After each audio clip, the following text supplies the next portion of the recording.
একসাথে পরিবারের ৪ সদস্যকে হত্যা এ নিয়ে আলোচনা করব। আমাদের সাথে যুক্ত আছেন ঢাকা বিশ্ববিদ্যালয়ের ক্রিমিনোলজি বিভাগের চেয়ারম্যান রেজাউল করিম সোহাগ। জনাব রেজাউল করিম সোহাগ, আপনাকে স্বাগত আমাদের এই আয়োজনে। শুরুতেই জানতে যাচ্ছি, এই হৃদয় বিদারক একটি ঘটনা, একসাথে ৪ জনকে হত্যা, কিন্তু কেউই টের পেল না। আসলে বিষয়টি আপনি কিভাবে দেখছেন? আসলে আপনি দেখতে পাচ্ছেন যে আমাদের সমাজে যেটা একটা সময় আমাদের সলিডারিটি ছিল, আমাদের যে একটা প্রফেশন ছিল, একটা ভ্যালিউস ছিল, সেগুলো কিন্তু আস্তে আস্তে মুখ পাচ্ছে। আমরা অনেক সময় বলে থাকি যে আমরা আসলে যে সলিডারিটির জায়গা থেকে মেকানিক্যাল সলিডারিটি বা অর্গানিক সলিডারিটি আমরা বলে থাকি, সে মেকানিক্যাল সলিডারিটি যেটা, সেটা হচ্ছে আমরা sense of attachment, sense of awareness, sense of solidarity, sense of we, সেটা কিন্তু লুপ পাচ্ছে। লুপ পাওয়ার ফলশ্রুতিতেই আজকে একজন পাশের প্লেটে একজন লোক মারা যাচ্ছে, আমরা কেউ জানতে পারলাম না। তার মানে সবচেয়ে বড় যে আমাদের যেটা বলবো ফেলিয়ার, সেটা হচ্ছে আমাদের যে ইন্টিমেসি, আমাদের যে বন্ডিং, আমাদের যে পারিবারিক কাঠামো, আমাদের যে মনে করবেন একটা সোসাইটাল যে একটা আহ, যেটা একটা বন্ধন ছিল, সেটা সম্পূর্ণ ভেঙে গেছে। যার ফলশ্রুতিতে আমরা অর্গানিক সোসাইটির দিকে, অর্গানিক সোলিডারিটির দিকে আমরা ধাবিত হচ্ছি। তার সবচেয়ে বড় প্রমাণ হচ্ছে পাশের ফ্ল্যাটে কি হচ্ছে অন্য মানুষ জানতে পারতেছে না, এরকম একটা নৃশংস ঘটনা ঘটে গেল, বাট আমরা টেরই পেলাম না। তার মানে আমরা বুঝতে পারতেছি আমাদের মধ্যে আমরা যেখানে থাকি না কেন, আমাদের যে একটা মিউচুয়াল বন্ডিং, সেটা কিন্তু এখানে ব্রেক হচ্ছে।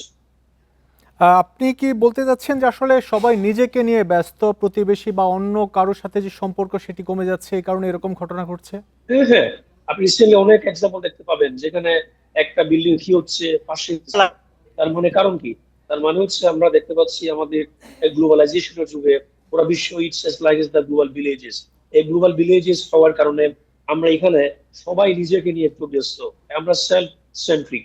যার ফলশ্রুতিতে পাশের জায়গায় কি হয় সেগুলো আমরা একদম খোঁজ খবর রাখি না। যার ফলশ্রুতিতে এই ধরনের ইনসিডেন্ট বারবার হচ্ছে। কারণ আপনি দেখেন যে এতদিন পার হয়ে গেল, আমরা সন্দেহ করতেছি এটা একদিন, দুদিন বা 3 দিন আগের ঘটনা। এর মধ্যে এমন কি কি ছিল না যে তাকে এখানে আমরা রিচ করব বা অন্য কোনো কাজের জন্য তাকে আমরা এঙ্গেজ করব, বা এমনও হইতে পারতো যে ডেফিনেটলি এখানে কেউ না কেউ তো তারা সাহায্য চেয়েছে, বাট আমরা এগুলো কেউ শুনতে পারলাম না। তার মানে আমরা দেখি যে সলিডারিটির সাথে ক্রাইমের একটা বিশাল সম্পর্ক থাকে। যেখানে যত বেশি সলিডারিটি থাকবে, যেখানে যত বেশি সোশ্যাল কোহেশন থাকবে, যেখানে যত বেশি বিলিভ থাকবে, যেখানে যত বেশি সোসাইটাল ইনভলভমেন্ট থাকবে, যেখানে যত বেশি সোসাইটাল কমিটমেন্ট থাকবে, সেখানে কম অপরাধ সংঘটিত হয়। কিন্তু আজকে এই কোহেশনটা সেটা ব্রেক হয়ে যাওয়ার কারণে আমাদের এ জেলগুলো ধরনের থেকে। ঘটনা ঘটছে। আপনার কাছে একটি বিষয় জানতে চাই। পুলিশের পক্ষ থেকে বলা হচ্ছে ইয়াবা সেবনের কারণে এই হত্যাকাণ্ড। আসলে কি আপনি তাই মনে করেন? এখানে ইয়াবা সেবনে বাধা দেয়া নাকি অন্য কোনো কারণ থাকতে পারে? না, এখানে প্রথম দিকে যেমন আমরা একটা জিনিস দেখছিলাম যে প্রথমত পুলিশ প্রেডিকশন করছিল যে এটা একটা ডাকাতি হতে পারে, বা ডাকাতি করতে গিয়ে কোনো একটা জিনিস তারা সংগঠিত করছে। ওর আবার আমরা দেখতে পেলাম যে একটা ইয়াবার সংগঠিত বিষয়। তো আমি ওদিকে কোনো স্টেটমেন্টও আমি আসলে কমেন্টস করতে ওদিকে যাব না। বাট আমার যে অবজারভেশন, আমরা বিভিন্ন কেস অ্যানালাইজ করার মাধ্যমে, বিভিন্ন কেস পর্যবেক্ষণ করার মাধ্যমে আমরা যেটা দেখি, আপনি দেখবেন বাংলাদেশে যত বেশি রিভার্স হার্ট হচ্ছে, যত বেশি মার্ডার হচ্ছে, যত বেশি হোমিসাইড হচ্ছে, যত বেশি কালপেবল হোমিসাইড হচ্ছে, যত বেশি সিরিয়াস এন্ড সিভিয়ার ক্রাইম সংঘটিত হচ্ছে, প্রত্যেকটা জায়গায় আমরা ড্রাগস এর, ইয়াবার, সাবস্টেন্স অ্যাবিউজের বিশাল একটা প্রেজেন্স আমরা দেখতে পাই। সেটা হতে পারে বেশিরভাগ রেপ, অপরাধের সেটা সাথে হতে পারে। মাদকের সম্পর্ক খুঁজে পাচ্ছেন। জনাব রেজাউল করিম সোহাগ, আপনাকে অনেক ধন্যবাদ আমাদের সাথে যুক্ত হওয়ার জন্য।